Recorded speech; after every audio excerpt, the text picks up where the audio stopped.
Eu fiquei pensando como eu poderia contribuir sobre o debate que nós estamos fazendo. E eu achei que a melhor forma de contribuir é através da escola. Então, eu perguntei para a escola sobre tudo que nós estaríamos conversando aqui. Desde que esse debate foi marcado, eu tenho conversado com dezenas de gestores, de profissionais da educação, notadamente da rede estadual, porque a partir da escola, para a gente entender as medidas que o governo está anunciando, se são suficientes, se não são. Então, eu vou compartilhar com os colegas e com toda a sociedade a partir da escola. Eu quero fazer um convite, porque todos nós conhecemos uma escola, estadual ou municipal. E antecipo que eu acho que ao final dessa audiência nós precisamos sair com mais do que o que foi anunciado.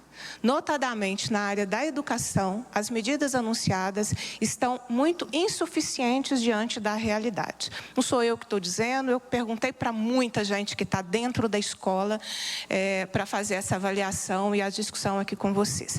Eu começaria então sobre a estrutura física, com muitos gestores de escola, diretores com quem eu conversei, além da minha vivência na escola. Nós temos uma série de desigualdades em relação à estrutura física. E falta ao Estado, então, anunciar uma medida mais efetiva que agora, com todos os gestores atentos à violência no ambiente escolar, várias situações precisam de investimentos específicos em relação à estrutura da escola. Então, este é um primeiro ponto. Vamos continuar caminhando na escola. A vigilância patrimonial, que o governo rompeu o contrato em 2019, de fato, ela é patrimonial. Ela não diz respeito ao cotidiano dos alunos. Mas ela, sobre a não continuidade do contrato, sobrecarregou a gestão da escola. Que hoje, além de tudo que cuida, ela também precisa cuidar da gestão da vigilância eletrônica. Nós, até hoje, não tivemos nenhum diagnóstico do porquê que aquele contrato foi rompido e não pôde ser ampliado. O diretor assumiu, a diretora, mais uma função. Mais uma tarefa, mais uma questão para ele administrar. E a avaliação das direções de escola, que essa política da vigilância eletrônica, de fato, 48 milhões que foram de recursos financeiros investidos, é preciso considerar as especificidades da escola. Eu conversei como diretora, por exemplo, que o Comporta da escola dela lhe deu direito a R$15 mil. Lhe dá direito a instalar 24 câmeras. Só que ela já tem 64. Porque ela já fez um processo, ela já tem um processo de monitoramento do ambiente escolar. Então, como é que ela, sem considerar a realidade de cada unidade escolar, foi disponibilizado um recurso com condições pré-determinadas da sua utilização que não conversam com a realidade da escola. Não adianta PowerPoint sem que eles conversem com a realidade da escola. Então, é sobre isso que nós precisamos falar na utilização dos recursos públicos. Vamos continuar na escola. A gente bate lá na porta da escola para entrar. Precisa fazer agendamento prévio com o diretor de escola? Esse é o nosso problema? Precisa de mais uma planilha que o diretor vai ter que preencher previamente para poder entrar na escola? Não. O anúncio feito pela Secretaria de Educação é desconectado da realidade. Nós não precisamos ser instituído mais uma coisa para o diretor administrar de agendamento prévio, porque o problema não está aí. As pessoas não entram na escola dessa forma para justificar mais uma burocracia. Sabe o que ajudaria a resolver? Se aqui nós tivéssemos tido o anúncio de mais um auxiliar de serviços da educação básica, especificamente para a entrada da escola. Porque hoje, colegas, o Comporta da escola, o número de auxiliares de serviço, não determina uma pessoa específica para a entrada da escola. Então, a escola tem que se virar com um coletivo de auxiliares que tem para também cuidar da entrada da escola. O nosso problema não está no agendamento prévio. O nosso problema está na ausência de uma pessoa especificamente que cuide desta entrada. Porque hoje ela é organizada dentro do Comporta da escola. O Comporta é o número de profissionais que a escola tem direito de acordo com a resolução. Essa é uma medida que ajuda a escola. Se nós pudermos, como um caráter experimental, vamos cuidar da entrada da escola com um auxiliar de serviços designado para para esta função, que pode, inclusive, receber, dentro de todas essas medidas que estão sendo anunciadas, formação, capacitação, que pode ser esta pessoa ou estas pessoas a ter uma interlocução melhor com essas medidas e uma formação, uma capacitação específica para isso. Nós vamos continuar na escola. Dentista e psicólogo não cumprem a mesma função dentro da escola. Então, eu não acho que é relevante, que é bacana fazer essa comparação aqui hoje. A escola está muito sozinha, gente, no enfrentamento à violência. Muito sozinha. Por que nós não podemos ter 3.600 psicólogos contratados emergencialmente nesse momento? Está faltando dinheiro? Vamos bater na porta do governo federal? Vamos conversar com o governo federal sobre um programa específico em relação a psicólogos na escola? Porque o programa hoje, ele não atende às necessidades desse enfrentamento que nós estamos conversando aqui. O psicólogo que está dentro da escola não pode conversar com o estudante. E, portanto, ele está extremamente restrito no atendimento profissional dentro da escola, que ele vai a cada 10 dias. Ele não está lá todo dia. Então, aquilo que ele identifica num dia, ele só vai voltar 10 dias depois. Eu conversava com uma diretora da escola, um psicólogo e um assistente social, para um polo de 7 escolas. Então, o psicólogo vai na escola a cada 10 dias. O momento não está exigindo um pouco mais da gente? É outra medida efetiva, não é? E a gente não precisa de dentista em cada escola, de fato. Mas, nesse momento, nós precisamos de um psicólogo em cada escola para responder de forma mais imediata a essa situação de violência no ambiente escolar que nós estamos enfrentando.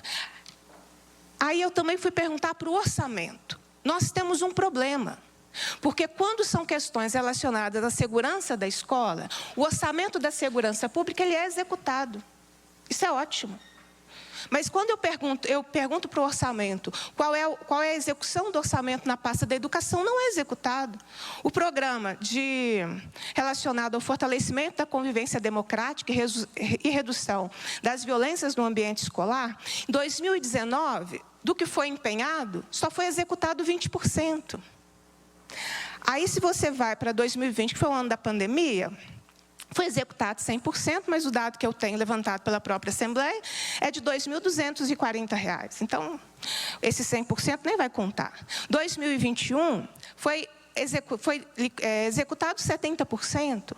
Em 2022, do total empenhado, não estão nem discutindo se o empenhado é o suficiente para investir nesse programa, mas do empenhado só foi executado 58%. Então, a gente tem um problema do que aquilo que nós aprovamos na casa, de que é importante, ele não é executado.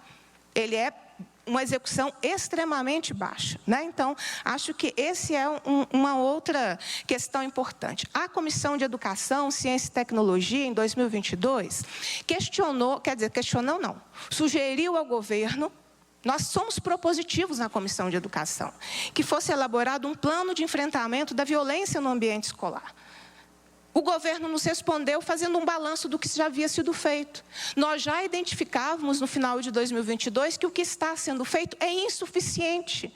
Então, não adianta nos trazer balanços daquilo que está sendo feito, porque está insuficiente. E nós pedimos, na época, que houvesse um processo com a participação da sociedade. Porque aqui, o núcleo que foi anunciado... Eu vou achar daqui a pouquinho a resolução, mas o núcleo interinstitucional de proteção escolar, finalizando, presidente, não tem trabalhador, não tem a sociedade organizada no Fórum Estadual de Educação, ou seja, um núcleo interinstitucional precisa alargar para além de si mesmo, para fazer propostas que consigam enfrentar a violência no ambiente escolar. Então, esse é um outro aspecto, né, que nos chama atenção. Olha só, eu senti falta de uma efetividade de protocolos, era para ter sido apresentado aqui para a gente. A sociedade que vai ver mais tarde essa reunião, ou que está nos acompanhando agora, qual é o protocolo de orientação para pais, professores, sobre como agir? A Polícia Civil nos orientou, a Polícia Militar nos orientou, e a Secretaria de Estado da Educação. Uma live às 15h30 é ótimo, bacana, mas uma live às 15h30 não chega na comunidade escolar, gente. O pai não vai acompanhar essa live. A mãe está trabalhando, o menino está na escola, a professora está na escola. Então, não é live que responde no cotidiano escolar. As ações, elas precisam ser descentralizadas e capilarizadas para chegar na comunidade escolar. Não é? A live, ela não cumpre essa função, pode cumprir outras funções. O governo tem o direito de fazer o que ele julgar adequado. Mas nós precisamos de mais, no âmbito da educação, daquilo que foi nos anunciado. Durante a minha fala, presidente, eu vou finalizar, mas eu já fui apontando algumas questões relacionadas à educação, que podem ser como proposição.